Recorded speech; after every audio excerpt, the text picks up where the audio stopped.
Obrigado pelas informações, Gabi. E o Alexandre Prado, que está aqui com a gente. Obrigado, Alexandre. Um prazer receber você de volta, né? Prazer, meu. É sempre bom estar aqui. Muito legal. E, Alexandre, a gente vai falar sobre... Alexandre, que é especialista em finanças, né? Por isso que ele está aqui e vai falar sobre finanças no ano de 2018. Eu já começo perguntando o seguinte, Alexandre. Todo mundo tenta se planejar financeiramente. Pelo menos no começo do ano. Esse planejamento é tentado. E muitas pessoas sabem o que fazer. Talvez não na sua totalidade, mas alguma coisa aqui, outra ali sabe o que tem que fazer. Como sair da teoria? Como assim? Não, cara, eu planejei tanto, planejei em 2015, 16, 17, e agora 18 eu quero sair da teoria e de fato colocar na prática. Como fazer isso? Evandro, uma questão que é muito interessante é que, como você falou, muito na teoria as pessoas sabem, né, o que fazer, o que podem fazer, dicas, né? A gente tem muita informação disponível. Agora, muitas pessoas não saem da teoria para a prática, ou tentam, mas desistem na primeira dificuldade, na primeira adversidade. Então, é muito interessante que as pessoas realmente coloquem em prática e comecem de uma forma muito simples. Como fazer isso? Faz uma planilha. Faz um caderno, uma planilha no computador, começa colocando ali quanto que efetivamente ganha. Se a pessoa é sozinha, quanto que ela ganha. Se é parte de uma família, quanto que a família ofere de renda. E, do outro lado, quais são os gastos que a pessoa ou que aquela família tem. Então, na medida em que as pessoas conseguirem efetivamente entender quanto que elas têm de recursos, quanto que elas recebem e quanto que elas gastam, e fundamentalmente, não só o quanto, mas onde e quando gastam, as pessoas começam a ter uma percepção melhor, começam a ter uma possibilidade de mapear a sua vida financeira. Nesse momento, ela vai conseguir trazer a essa análise investimentos, dívidas que tenha, que tipo de dívida, é um carnê que está dentro do orçamento, é cartão de crédito, é cheque especial, é um financiamento mais a longo prazo. Então, trazer para essa planilha, realmente criando um mapa para entender a sua vida financeira. Porque se ela não fizer isso, vai continuar numa teoria ou vai cuidar somente de uma parte. A vida financeira de uma pessoa é algo que deve considerar todas as nuances. Olha, Alexandre, é impressionante a quantidade de pessoas que falam sobre esse mapeamento financeiro, né? De colocar no papel ou numa planilha, no computador, o que gasta com o que gasta. E eu ainda não consegui fazer isso. Eu tentei com um aplicativo de celular, mas não deu muito certo. E a maioria das pessoas que eu conheço que faz esse mapeamento consegue se planejar financeiramente muito melhor. E aí o planejamento acho que varia também. Tem gente que quer se planejar para comprar uma casa, comprar um carro, tem gente que quer planejar para viajar, por exemplo. Eu acho que então a gente pode dizer que o conhecimento de onde está saindo o meu dinheiro e onde exatamente estou gastando é que me ajuda a eu gastar menos em certas áreas. Por exemplo, eu acho que eu gasto muito comendo na rua, mas eu não sei exatamente quanto que eu gasto. Se chegar no final do mês eu falo, caramba, gastei, não sei, R$1.000. Eu posso gastar muito menos ou direcionar, né? Uma vez por semana eu como no lugar tal. É basicamente isso? Na verdade, as pessoas acabam não conseguindo poupar, guardar dinheiro, porque não tem a capacidade, não tem o conhecimento para... ou porque não tem conhecimento também sobre para onde vai direcionar os seus recursos. Então, uma dica muito simples que eu costumo dar é o seguinte: pega os seus gastos e segrega ele em 3 grupos. Aqueles gastos imprescindíveis, isso varia de pessoa para pessoa, mas digamos que seja imprescindível energia elétrica, por exemplo. Isso é imprescindível. Depois vem um segundo grupo, que são os gastos importantes. Então, por exemplo, a TV a cabo é importante? A TV a cabo é importante. Internet. A internet é importante? É importante. Hoje pode ser imprescindível, né? Verdade, dependendo até da atividade profissional, exato. né? E tem um terceiro grupo, que são os supérfluos. Então, por exemplo, você falou sobre alimentação. É importante, é imprescindível que você se alimente, né? Mas será que você precisa se alimentar na rua todos os dias? Ou se seria talvez mais interessante você trazer a sua alimentação. Além de você cuidar da saúde, você consegue monitorar os gastos. Na medida em que a pessoa consegue fazer esse mapeamento a que eu me referi anteriormente, ela consegue começar a fazer ajustes, trazendo sempre do que é supérfluo, cortando supérfluos ou reduzindo os supérfluos na direção do imprescindível. Porque senão ela começa a falar, então eu vou cortar meu celular. Mas celular hoje é um instrumento de trabalho para muita gente, a internet, como você falou. Então, de repente, é o ajuste na saída do final de semana, no lanche na rua, no almoço na rua durante a semana. Então, talvez pequenos ajustes possam ser feitos e a pessoa consegue, então, realmente, opa, eu posso economizar R$100 aqui. Então, você falou, de repente eu gasto R$1.000 em alimentação fora de casa. Se você conseguir gastar 800, você já vai estar economizando R$200. São os R$200 que podem ajudar a você ou guardar, né, poupar para qualquer que seja o objetivo, ou para direcionar para o pagamento de alguma outra conta. É legal, eu acho que esse planejamento possibilita também não o corte de algo que a gente queira fazer, porque lazer é algo imprescindível também, né, o lazer. Mas, de repente, diminuir e tendo a noção exata de quanto se gasta naquele mês, né? Por exemplo. Exatamente. Isso acontece muito com pessoas que viajam, né? Eu vou viajar. Comprou passagem, definiu a hospedagem e vão. Elas não têm um planejamento de quanto gastar com passeios, com alimentação. Elas querem aproveitar a viagem. Ótimo, só que elas voltam e as contas vão chegar, né? Então, isso acontece no nosso dia a dia. O importante é, claro, de uma maneira planejada, a gente conseguir fazer tudo. Lazer é fundamental. A gente vive num ritmo muito puxado, né? Exigente. Então, é importante que a gente tenha um tempo com a família, com as pessoas queridas, para poder usufruir de um lazer, para a gente poder relaxar, para a gente ser feliz também, né? O começo de ano, Alexandre, é bem complicado, né?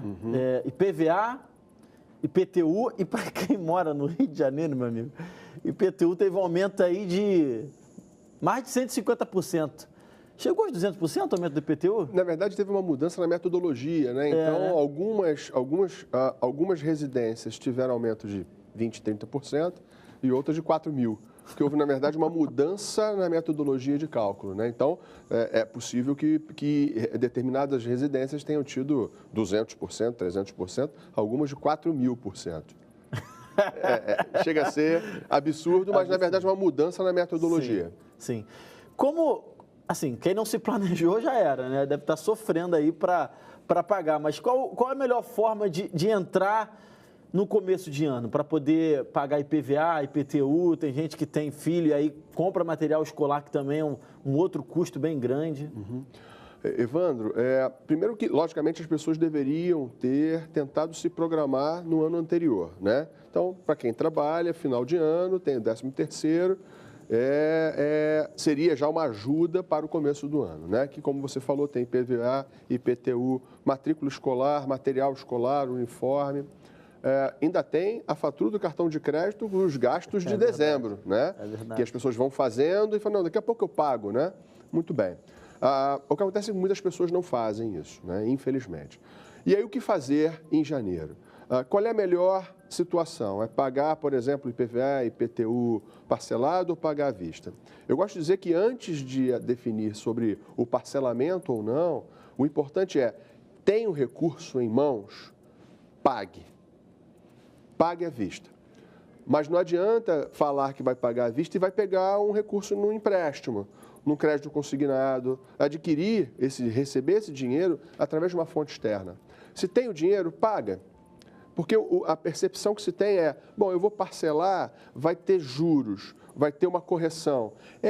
Na verdade, o desconto que se tem, né, em IPVA e IPTU são diferentes, são descontos pequenos. Só que se a gente fala de um desconto de 3% para o pagamento à vista e o parcelamento em 3 parcelas, no caso do IPVA, 1% ao mês é uma rentabilidade bastante boa, que a poupança até nem permite mais chegar ali, porque a gente está com uma nova modalidade de cálculo para a poupança. Então, o que acontece especificamente é que, se tiver condição de pagar, pague logo à vista, já se livra daquela despesa. Agora, se não tiver condição, não se aperta. Paga parcelado, vai ficar mais suave no seu orçamento. Até porque aqueles que têm filhos em idade escolar, têm sim material escolar e vem encarecendo ao longo dos anos, né? Tem a matrícula escolar, que é mais uma mensalidade que deve ser paga ou no final do ano anterior, ou no comecinho desse ano. Então, as pessoas têm que fazer caber esses gastos extraordinários que são esperados, porque eles existem a cada ano, né? Então, por isso, mais uma vez, reforça a necessidade de um planejamento prévio. Mas, então, Procura fazer aquilo que caiba no orçamento. Ah, eu gostaria de pagar à vista. Mas se você não tiver o dinheiro, até porque você tem outros gastos, paga parcelado, vai ser mais suave e aí vamos esperar. Agora, Alexandre, falando de parcelamento saindo de PVA, IPTU, para a vida, cartão de crédito, é sempre melhor pagar à vista? É sempre melhor pagar no dinheiro ou tem ocasiões que você parcelar, mesmo a pessoa tendo condições de pagar à vista, é melhor? Se a pessoa tem o recurso, por exemplo, e ela tem a capacidade em determinada negociação de oferir um desconto por pagamento à vista, pague à vista. Né? Muitas pessoas têm a estratégia de comprar qualquer coisa na vida, né? Desde uma roupa, um brinquedo, a um carro ou uma casa, à vista, porque tem o poder de barganha e realmente isso existe. Agora, aquela pessoa que vai pagar à vista e o valor à vista é o mesmo parcelado, por exemplo, no cartão de crédito, então ela tem a opção de pagar parcelado, mesmo que ela tenha aquele recurso já integralmente disponível, ela pega isso e faz um pequeno investimento, que seja numa poupança, que seja numa outra modalidade, que aí ao final de 2 ou 3 meses ela ainda vai ter ali uma pequena recuperação, um pequeno ganho. Então, tem o dinheiro, tem desconto pagando à vista? Não tem desconto, paga parcelado. Então, essa é a dica. Muito legal, muito legal. Agora, uma outra questão, além do pagamento parcelado ou do pagamento à vista, é porque eu tenho várias dúvidas com relação a planejamento financeiro e eu tenho várias perguntas também. E, por exemplo, eu fiz essa pergunta do cartão de crédito ou à vista porque eu sujei o meu nome porque eu não soube usar cartão de crédito. E então, até hoje eu parcelo muitas coisas, mas eu não parcelo durante muito tempo.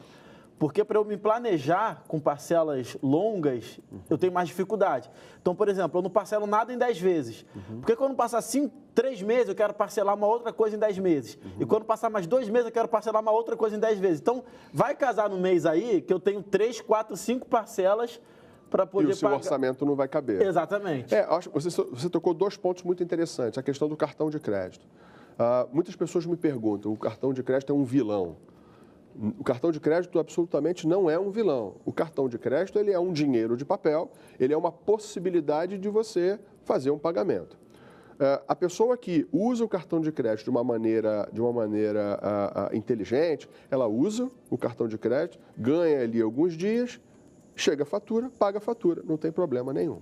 Aquela pessoa que usa o cartão de crédito, por exemplo, para um parcelamento em 6, 10 vezes, 12 vezes, e às vezes até mais, ela também tem o cartão de crédito em seu favor, porque grande parte dos cartões de crédito, eles têm programas né, de bonificação, de pontuação, de premiação. Ótimo, muito bem. Acontece que, voltando ao que nós falamos anteriormente, quando a pessoa tem uma capacidade de mapear a sua vida financeira, ela sai só daquele, inclusive, do dia a dia e ele faz um fluxo financeiro. Então, você falou, eu não gosto de parcelar em 10 vezes porque chega na terceira, na quarta, eu já contraio uma nova dívida, um novo parcelamento, e aí como é que eu vou fazer caber as várias parcelas dentro de um mês? Porque a minha renda é uma só.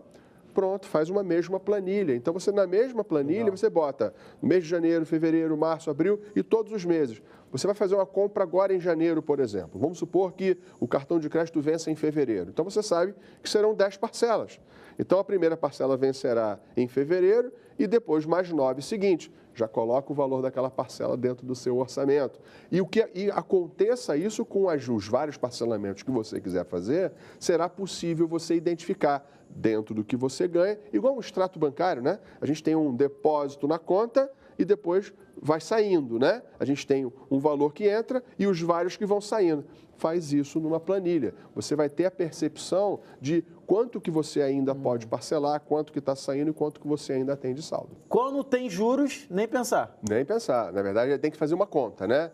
O desconto, tem algum desconto à vista? Tem. Qual desconto à vista e se vai valer a pena pagar à vista ou parcelar? Agora, se for cartão de crédito tiver algum juros, normalmente não vale a pena. Procura fazer à vista. Agora, Alexandre, a pessoa está endividada já agora. Estou endividado, estou passando por problemas financeiros e tudo mais. Tem alguns meios que as pessoas podem ter para sanar as suas dívidas. Aí eu queria saber qual é o menos pior. é válido pegar empréstimo no banco para poder pagar uma dívida que eu tenho? Aí eu preciso comprar algo e o meu cartão de crédito, eu saco dinheiro no cartão de crédito. Qual é o juros maior? Qual é o juros menor? Qual é a melhor forma de conseguir dever menos ou pagar e conseguir me organizar melhor? O importante é a pessoa mapear a natureza da dívida dela, né? Então, a gente fala que existem dívidas caras e dívidas mais baratas. Então, absolutamente, dívida de cartão de crédito foge, porque são taxas muito altas. Cheque especial, idem. Se a pessoa tem uma dívida, por exemplo, em cheque especial, procura trocar essa dívida por uma dívida mais barata. Então, por exemplo, crédito consignado, dependendo do banco, tem linhas de crédito com taxas mais favoráveis. Nenhuma taxa de juros é boa, mas é uma taxa mais favorável do que a do cheque especial do cartão de crédito. Então, ela tem que entender, tudo de novo, passa pelo controle, pelo mapeamento. Se ela conseguir entender a natureza dessa dívida, ela consegue, então, trocar a dívida mais cara, a dívida pior, por uma dívida mais barata. Fazer dívida não é o problema, desde que você faça com que essa dívida caiba no seu orçamento. Então, a dica principal é essa. Qual é a natureza dessa dívida? Quanto que se paga de juros? Tem alguma opção mais barata? De novo, crédito consignado, crédito ao consumidor, que alguns bancos oferecem. No limite, Evandro, por que não vender alguma coisa? Se desfaz de alguma coisa para gerar uma renda. Começa a gerar uma renda adicional. Eu já tenho meu salário, mas eu preciso, já que os meus gastos estão muito altos, eu começo a gerar uma renda adicional. Vai fazer um bolo, vai fazer um salgado, vai prestar um serviço, sabe? Para poder aumentar um pouquinho a renda. Vai fazer o bico, né? Que seja de alguma coisa dentro da lei, lógico, mas que vai ajudar um pouquinho a ter aquela receita. Então, fazer dívida não é o problema é a natureza da dívida e que essa dívida caiba dentro do seu orçamento. Então, tirando o caso de vender, porque eu acho isso muito legal. Tem gente que, de fato, vende carro, vende alguma coisa de valor para poder pagar as dívidas, isso é muito legal. Mas se a pessoa que não tem o que vender, aí está devendo um cartão de crédito, o outro está devendo conta de luz, está devendo a conta de água. E aí os juros do cartão de crédito, os juros de um empréstimo já fez, está muito grande porque já tem as parcelas atrasadas. Lógico, o cara organizado, né, que vai passar a se organizar melhor. Então, posso dizer, pelo que você disse, vale a pena pegar mais um empréstimo, que os juros desse empréstimo seja menor do que todos os outros juntos. Exatamente, para substituir. Então, você troca uma dívida cara por uma dívida barata. Claro que a gente não pode deixar de considerar a possibilidade de pedir junto a um familiar, de chegar a um familiar e pedir uma ajuda, né? Porque, por mais que você queira remunerar aquele familiar, aquele amigo, né, muito próximo que te estendeu a mão, o recurso que você vai pagar a ele, o resultado, os juros, vai ser muito menor do que o banco vai cobrar. Então, também, por que não considerar essa possibilidade? O que não pode é pessoas irem assumindo dívidas e dívidas em cima de dívidas, e isso realmente leva a uma situação caótica no futuro muito próximo. Tem alguns indícios que, antes da pessoa estar endividada, ela cair na real, olha, se eu não parar aqui, daqui a um ano, a minha situação financeira vai estar complicada. Os indícios são quando ela percebe que ela recebe lá o dinheiro dela, o salário dela, por exemplo, e ele acaba em uma semana, 10 dias, né? Porque ele está pagando basicamente contas, né? É conta de luz, é conta de gás, é telefone, é escola, é alimentação, é a compra que faz para casa e começa, então, a ter um acúmulo de dívidas. É quando ele quer comprar alguma coisa à vista e não tem essa possibilidade.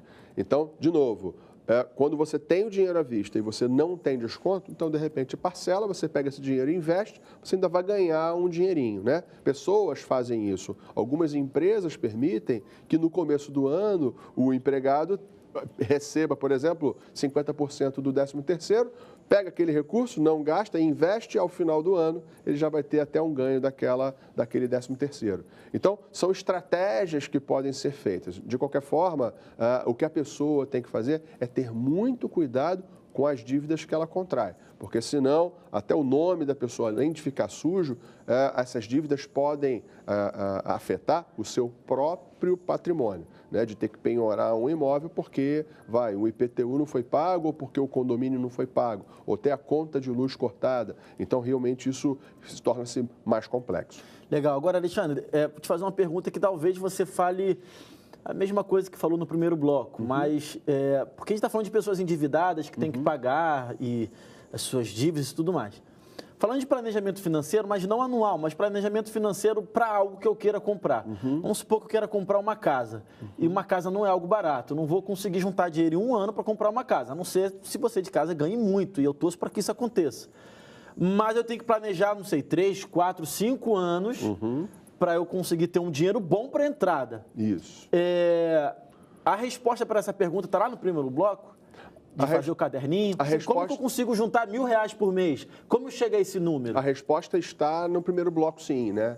Na medida em que você entende qual é a sua vida financeira, quanto você ganha e quanto que você gasta, e onde gasta, porque, como a gente falou anteriormente, se você souber o que é imprescindível, importante e supérfluo, e se você quer ter a sua casa própria, ou quer comprar um carro, algum bem de valor maior, você tem que abrir mão, eventualmente, de alguma coisa, né? Então, de repente, vai abrir mão da pizza no final de semana, né? Vai abrir mão do açaí, né, Evandro? Com tanta frequência, né? Então, você abrindo mão de pequenos valores, você consegue perceber que acaba sobrando um pouquinho, que vai contribuir para você realizar aquele sonho de comprar aquele bem, por exemplo. Quando a gente fala de um imóvel ou de um carro, é muito interessante que as pessoas são muito criativas, nós somos muito criativos quando queremos. Então, existe uma pessoa que eu conheço, foi minha cliente, que ela usava cofrinhos. Então, ela tinha o cofrinho da motocicleta, no caso, o cofrinho ela tinha um cofrinho para cada objetivo. Sim. Então, ela ia, aquilo que sobrava, ela ia direcionando para os cofrinhos. Então, periodicamente, ela abria o cofrinho, juntava quanto tinha, fazia um depósito na sua conta, fazendo um controlezinho num caderninho. Olha, eu quero comprar a moto, custa R$5.000. Eu já tenho 500 que eu fui juntando no cofrinho. Então, faltam 4.500. De novo, ela tem uma percepção de quanto falta para ela conquistar aquele sonho. Então, é uma maneira de você fazer. A outra maneira, lógico, não só o juntar, mas também tem o do guardar, onde investir, porque isso vai potencializar aquele recurso que você está guardando para que chegue mais rapidamente à aquisição daquele bem que se quer. Você está falando de guardar. Hoje, para eu guardar dinheiro, o melhor lugar é a poupança? Hoje, absolutamente, não é o melhor lugar. A poupança hoje é o pior investimento. E não só porque a poupança em si é um investimento ruim. A poupança sempre foi um investimento razoável. A questão é que, como a taxa de juros Selic ela baixou para um determinado nível, o método de cálculo da rentabilidade da poupança ela é afetada. Então, isso faz com que, hoje, a rentabilidade da poupança seja 70% da taxa Selic. Como a nossa taxa Selic está em 7%, então a rentabilidade da poupança será de 70% de 7%, que dá o equivalente ali a 5% ao ano. É uma rentabilidade bastante baixa. O que a gente costuma recomendar é, por exemplo, o investimento no Tesouro Direto, que são títulos seguros, porque é do próprio governo, com uma rentabilidade boa, e é algo bastante democrático. A pessoa que investe R$100 ou R$1.000, ela terá a mesma rentabilidade de alguém que investe R$1 milhão. Então, torna-se bastante fácil, através da internet, é muito fácil fazer isso. Diferentemente de alguns outros títulos de renda fixa, por exemplo, que aí necessita entender um pouco mais de taxas de juros, a questão da segurança, qual é o banco, vale a pena investir nesse banco e no banco menor. Então, tem uma questão um pouco mais complexa, que inclusive daqui a pouco vai ser colocado o nosso e-mail para contato, e a gente vai ter um prazer enorme de prestar qualquer esclarecimento. Lógico, já pode ser agora, então. Muito bem. Eu já agradeço também essa presença, é um prazer sempre receber você aqui. Prazer nosso. O nosso e-mail é contato@nucleoexpansão.com.br. E a ideia é sempre contribuir, porque esse tipo de conversa, Evandro, é muito esclarecedor, porque a população, muitas vezes, até em virtude da nossa falta de cultura, de falta de educação financeira, que o brasileiro muito pouco tem, é importante esse tipo de conversa que vocês trazem. Então, parabéns, porque isso vai esclarecendo que a população, em geral, tenha a possibilidade realmente de olhar para si, porque muito depende da gente mesmo. Um pequeno controle, um caderninho, facilita muito a vida financeira das pessoas. Muito legal, Alexandre. Obrigado novamente. Pessoal, espero que vocês tenham gostado tanto quanto eu. O contato está aí na tela, só anotar, mandar o e-mail, que com certeza o Alexandre vai responder, viu? A gente volta amanhã, 1h15 da tarde. Um abraço e até lá.